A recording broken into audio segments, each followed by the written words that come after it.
Dr. Jack Shephard is a fictional character and the protagonist of the ABC television series Lost, played by Matthew Fox. Lost follows the journey of the survivors of Oceanic Airlines Flight 815 on a mysterious island and their attempts to survive and escape, slowly uncovering more of the much broader island history they are a part of. The character was originally conceived by creator J.J. Abrams, though the direction of storylines owes more to co-creator Damon Lindelof and fellow showrunner Carlton Cuse. J.J. Abrams, the creator of Lost, once told Entertainment Weekly, "Jack Shephard may be the greatest leader in any television series." Actor Matthew Fox would have some influence on the character during the course of the series' production. For example, Fox's own tattoos were incorporated into the character's backstory. Although at an early stage in the show's development, the character was originally intended to die in the pilot, the writers soon changed this plan, and Jack became the show's main character from its pilot episode onwards. The de facto leader of the crash survivors, in the show's first 4 seasons, Jack is very much a man of science. He serves as the antithesis of man of faith John Locke. However, his experiences in Season 5 mold Jack into a believer, to the point of becoming John Locke's spiritual successor in the final season. His leadership role culminates in him taking briefly over as protector of the island from its immortal guardian, Jacob, and being the one to engage one of the series' villains, the Man in Black, in a climactic battle to the death. Jack's storylines have included the exploration of his relationships with various love interests, fellow survivor Kate Austen, and Juliet Burke, who was initially a member of the Mysterious Others, who are the series' visible antagonists for the majority of its run. Other key relationships in the show involve Claire Littleton, whom he discovers is his half-sister. Hugo Hurley Reyes is his right-hand man. And Sawyer, his rival for the affections of Kate, even when at some points, Sawyer calls him the nearest thing he is as a friend. Characterization. Prior to the crash of Oceanic Flight 815, Jack was born into a successful family, with aspirations of following in his father's footsteps. He attended Columbia University and graduated from medical school a year earlier than his classmates. Despite Jack's gifts as a physician, he is haunted by his relationship with his father, a neurosurgeon at St. Sebastian Hospital. Jack exposes his father's alcoholism, ending his career.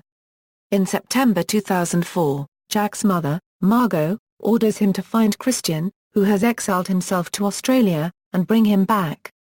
Jack goes to Sydney and finds that his father has died. Once Jack identified his father's body, he made arrangements to bring him home. Jack boards Oceanic 815 bound for Los Angeles on September 22, 2004, with his father's casket in the cargo hold. On the island, Jack plays a key role in the survival of his fellow survivors in the immediate aftermath of the crash, instructing others to help those with injuries and using his medical background to assist the wounded. The survivors look to Jack as their leader. However, he is reluctant to embrace the position and repeats his father's rationale that he does not have what it takes. Exhausted from tending the wounded, attempts to rescue drowning survivors and sleep-deprived, Jack begins chasing hallucinations of his father in the jungle. He drops his skepticism when he finds his father's coffin but it is empty. Struggling to cope with demands made by the castaways, he meets John Locke in the jungle, who provides some guidance for Jack's leadership. Jack returns to the beach camp and gives a speech on how they are going to live on the island and tells them about the caves. One part of his speech "Live together, die alone" becomes a mantra amongst the survivors. Through his medical tending and visibility within the camp, Jack quickly develops many personal relationships with the castaways, most notably finding a potential romantic interest in Kate Austen, a right-hand man in Hurley Reyes and a mutual respect for former military torturer Said Jarrah. Throughout the series, it has been stated numerous times that Jack is a natural leader. These things have been demonstrated many times by his ability to think quickly and analyze crisis situations. Jack intentionally represses fear and anxiety, usually in order to remain strong for other people, as he is the one they turn to during crises. Initially, he rejects claims of fellow survivors, such as Rose Nadler and John Locke, who believe they are on the island for a reason and that the island has mystic properties. He does this to not give his fellow survivors false hope. On the island, Jack also seems to repress his feelings for Kate Austen, which he has only twice ever fully admitted to, and even then only once in a very emotional tone of voice. However, after escaping from the island, Jack and Kate admit their love, move in together, and raise Aaron, Claire's son. Jack's habit of repression sometimes does flare out, usually in his propensity to become violent when he is enraged. He is also prone to become highly obsessive and willing to do anything to help the survivors, even if it's to his detriment. Jack is, deep down, a very caring person and has sacrificed himself for his crash mate several times. After being rescued, he sinks into alcoholism and drug abuse out of severe depression. He blames himself for leaving almost all the fellow survivors behind while he was safely rescued.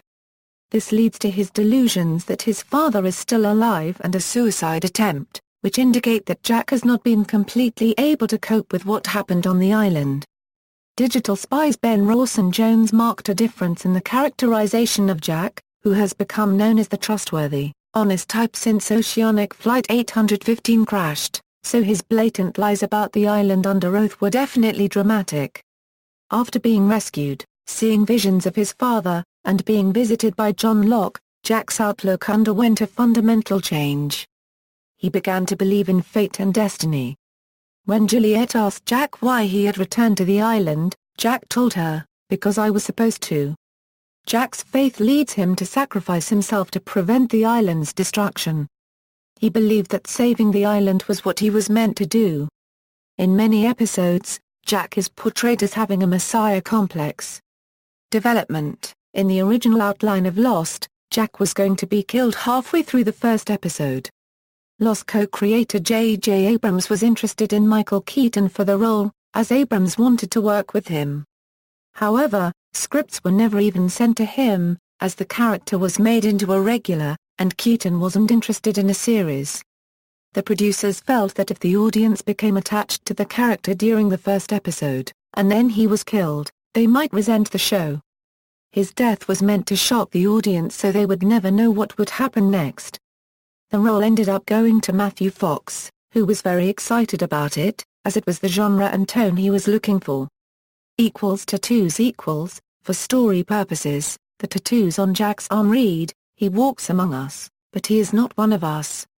However, Matthew Fox already had the tattoos when he started on Lost. The producers considered putting makeup over them but, instead, decided to keep them and just fit them in with the plot. According to Assistant Professor Ximping Tsu of Northeastern University, the tattoo is made up of 4 Chinese characters from a poem written by Mao Zedong in 1925, and the Lebanese Falangist symbol. Fox's tattoo translates to "eagles high up, cleaving the space." In an interview, Fox said that, for him, getting a tattoo is a pretty intense experience, and something he would not do in the spur of the moment. He thought it was a really cool idea for Jack to have tattoos. Since Fox used tattoos to represent memories or meaningful events in his life, the writers took a similar approach when dealing with Jack's tattoos. Reception: critical and viewer opinion has been positive for Matthew Fox's Jack Shephard. Buddy TV praised Matthew Fox's lead role performance in Through the Looking Glass as Emmy-worthy. The San Diego Union Tribune's Carla Peterson praised Fox's work in Something Nice Back Home. The Palm Beach Post's Kevin Thompson thought that Matthew Fox did a nice job conveying a wide range of emotions: scared, haunted, frustration, jealousy, just to name a few in the same episode.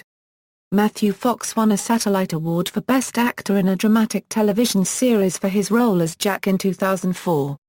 He was nominated for a Golden Globe in 2006 for Best Actor in a Television Series, Drama, and a Television Critics Association Award in 2005 for Individual Achievement in Drama.